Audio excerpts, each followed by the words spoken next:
your cognitive hard drive. That's being used off-label by a lot of executives. One session, you've got 20 to 40 minutes where you're not going to be your normal self, and go crush it and see how fast you learn stuff. And the acceleration and learning in those instances was up to 490%.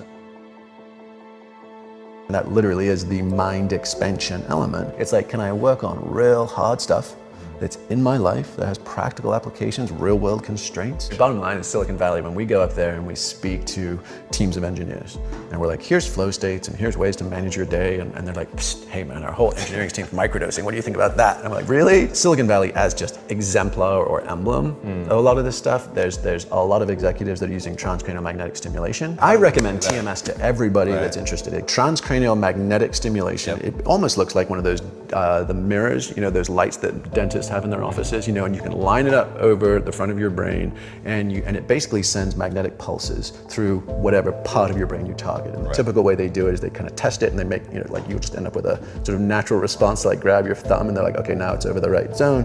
And they just do 15 to 20 minute sessions on a daily basis. And it basically just defrags your cognitive hard drive.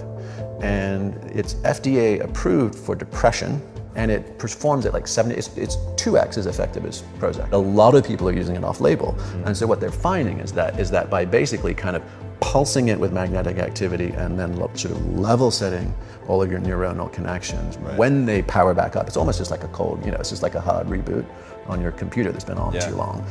You end up with cleaner pathways and connections and greater efficacy. So that's being used off-label by a lot of executives. It's also being used by colleagues of ours. How hard do they shut down?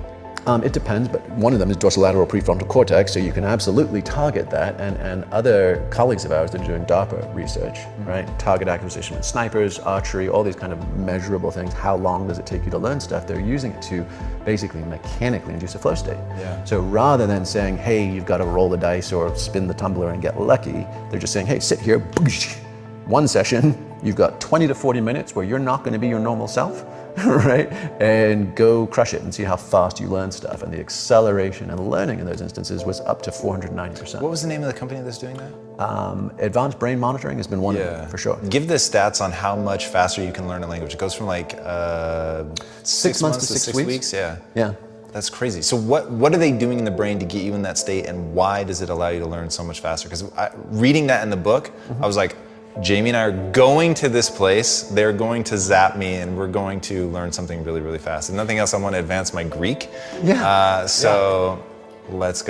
Yeah, I mean, the simplest thing that those guys have been doing, and you can do this 1,001 different ways, but is just straight up EEG feedback, so electrical activity. And can I steer myself without 20 years of meditation practice? Right, so biofeedback, and I'm watching my waves. Can I just use visualization of my actual real-time data to help me learn to control it faster? Yes, is the short answer.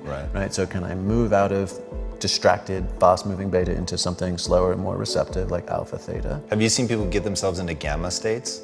Yeah. Wow. Yes, and in fact, seasoned meditators, Tibetan lineage monks have a far higher spike in gamma than almost anybody else. And gamma waves, for the folks that don't know, that's like your eureka insight. That's the moment of like, Shazam, I got it.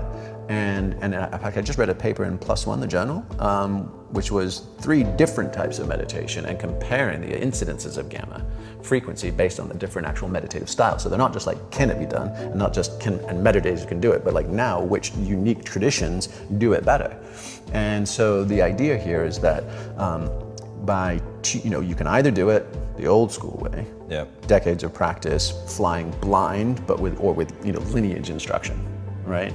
Or we can accelerate it now. We can say, hey, can I use additional contemporary tools and tech? And can I accelerate my feedback loops?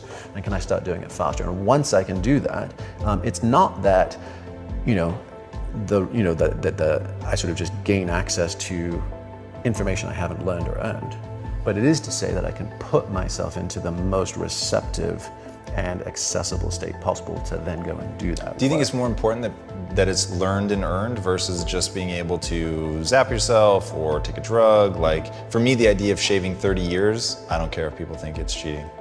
Like, I'll shave over the years. Yeah. And so that's another one. You asked like, why doesn't everybody do this? And in the case, the question was about pharmacological supplementation. But these days, it's getting into tech supplementation. It's getting into VR and AR. Right. The question is what we talk about is the notion of the skin bag bias.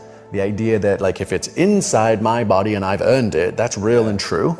And if it comes from outside, it's cheating or a shortcut and not real. Yeah. And the answer is just, really? You sure about that? Because it's sort of like basically the moment you slow that down, you're like, okay, so where's the edges of that argument? You realize there are no edges. It's arbitrary and subjective, and it's culturally ingrained. The realities are we are clever monkeys making shit up all the time, and we're forever influencing ourselves. Right. I mean, you go to Boulder, and it's like goddamn Lake Wobegon. You look at a Montessori class in Boulder, and like all the kids are just perfect and beautiful, and then you see the mother and the father, and they're all like 5'12" climbers / pro cyclists / mountaineer PhDs, and they've self-selected, right? We all do this. We do it casually and informally, and then we also do it deliberately with what we eat. We're tall. We're tall now, and 500 years ago we weren't. We are constantly modifying ourselves.